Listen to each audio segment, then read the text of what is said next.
Muling magtitipon para sa ika-6 nilang General Congregation ang mga kardinal sa Vatican bago ang Papal Conclave o pagpili sa bagong Santo Papa simula sa May 7. At sa kabila ng pagpansin ng ilan sa dumaraming kardinal sa labas ng Europa kumpara sa mga naunang conclave, paniwala ng ilan, walang kinalaman dyan ang magiging pagpili na ginagabayan nila ng Espiritu Santo. Nakatutok si Maki Pulido. Sa huling tala, 133 cardinal electors ang lalahok sa isasagawang conclave sa May 7. Sino kaya sa kanila ang hihiranging bagong Santo Papa? Sa batas ng Simbahang Katolika, hindi kailangang kardinal para maihalal na Santo Papa. Sa kasaysayan nga ng simbahan, may mga naging Santo Papa na hindi kardinal. Merong lay people, pari at bishop. Ang unang pope, si St. Peter, ay isang mangingisda. Pero mula taong 1378, puro kardinal na ang naihahalal para mamuno sa Simbahang Katolika. Paliwanag ni Father Joel Camaya, propesor ng Don Bosco School of Theology. Usually, kasi sila-sila yung nandun, why would they choose somebody who would be from outside? Yun lang nga, hindi na nga sila, hindi na magkakakilala. Paano pa kayong iba from outside na sigurado hindi kakilala ng iba nila mga kasama. Sa mga cardinal electors, pinakamarami ang mula Europa na mahigit 50. Sunod ang mahigit 20 mula sa Asia. Ayon sa Pew Research Center, dumami ang galing sa Asia, Africa at Latin America dahil sa mga appointment ni Pope Francis. Karamihan nga sa uupong cardinal electors ay appointee ni Pope Francis. Sa loob ng halos 2,000 taon, mula sa Europa ang mga nahahalal na Santo Papa hanggang noong 2013, nang mahalal si Pope Francis na mula Argentina, bansa sa Latin America. Pero ayon kay Father Joseph Don Zaldivar, propesor sa San Carlos Seminary, sa huli walang ibig sabihin ang mga numerong yan dahil kahit tao lang din ang mga kardinal, ang proseso ng pamimili ay espiritual at pinaniniwala ang may gabay ng Espiritu Santo. Ganun ang Espiritu Santo kung minsan, no? Na yes, He allows human components to enter, pero nanggugulat siya si Pope Francis din, no? Parang everyone is expecting a European Pope, no? Tapos biglang, Latino-Americano. Jesuita pa, no? At mga Jesuita, kilala ko sila, ayaw nila sana mag-obispo no? Maging papa pa. Para sa GMA Integrated News, Maki Pulido, nakatutok, 24 oras.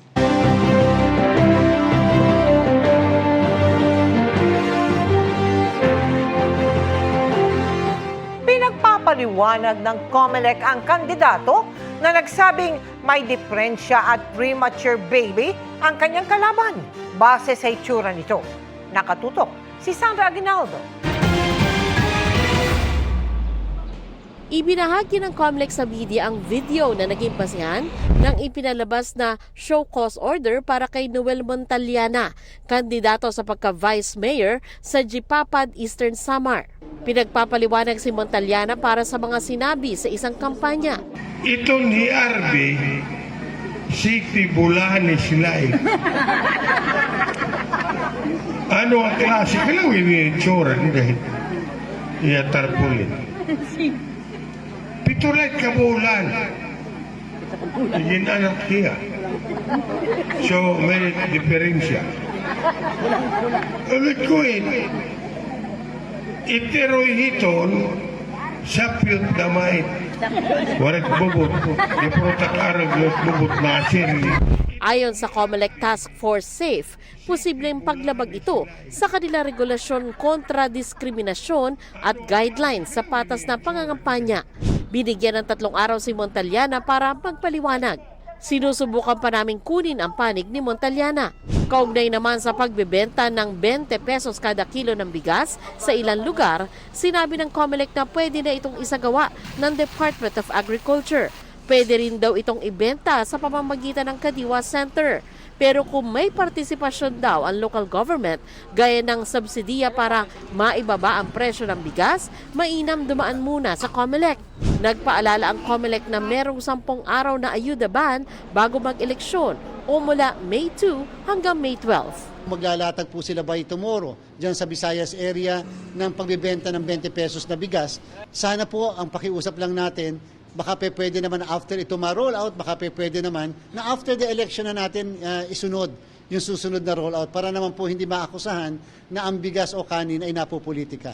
Para sa GMA Integrated News, Sandra Aguinaldo, nakatutok, 24 oras. Hiniling ng partidong Lakas CMD sa National Bureau of Investigation na habulin ang mga nagpapakalat ng anilay peking dokumentong naglalatag ng plano para pabagsakin umano ang pamilya Duterte. Sa isang statement, iginit ng Lakas CMD na malisyoso ang pag-uugnay sa kanilang partido sa binansagang Oplan Horus. Ang dokumento, tinukoy kahapon ni Senadora Amy Marcos sa pagsasabing politika umano ang nasa likod ng pag-aresto kay dating Pangulong Rodrigo Duterte. Sabi ng Lakas CMD, pineke sa dokumento ang pirma ni House Majority Leader Manix Dalipe na Executive Vice President ng Lakas CMD. Itinanggi ni Dalipe na may kinalaman siya sa naturang dokumento. Bistado ang umano'y illegal na quarry operation sa may 10 ektaryeng lupain sa Tanza sa Cavite. Hindi lang malaki ang epekto sa kalikasan, pinangangambahan din ang idudulot niyang pagbaha kapag umulan. Nakatutok si John Consulta.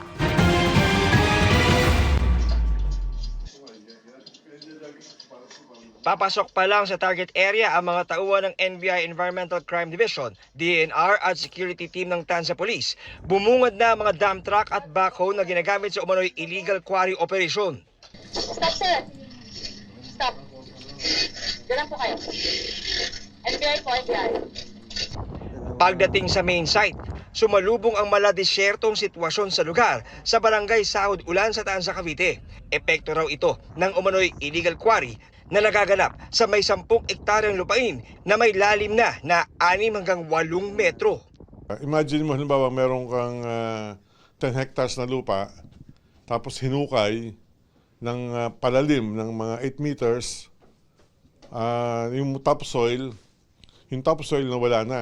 Doon sa operation nila wala silang papel. Malaking peligro yun pagka yung hindi na solusyonan yan o kung hindi natin ni-raid yan, bigla na lang magugulat na lang ang mga taga Tanza Cavite sa barangay Sahod Ulan na ato yung pagbaha.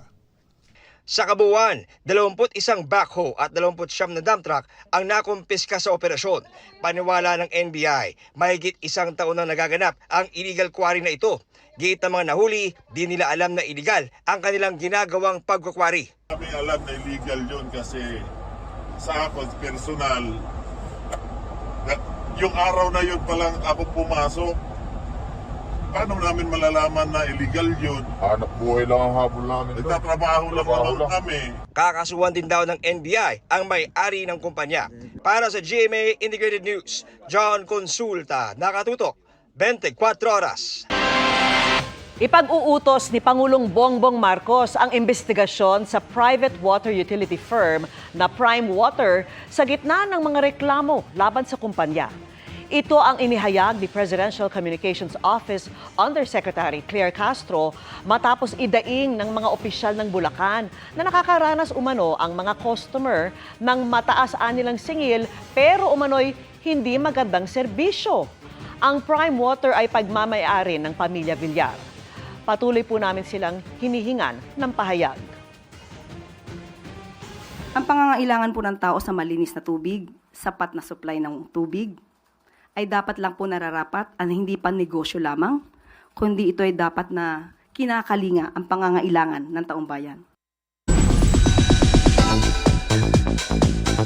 Sintamis ng kanilang ipinagmamalaking mangga ang ngiti ng mga taga San Carlos, Pangasinan nang pasayahin panglalo ng mga Kapuso Stars.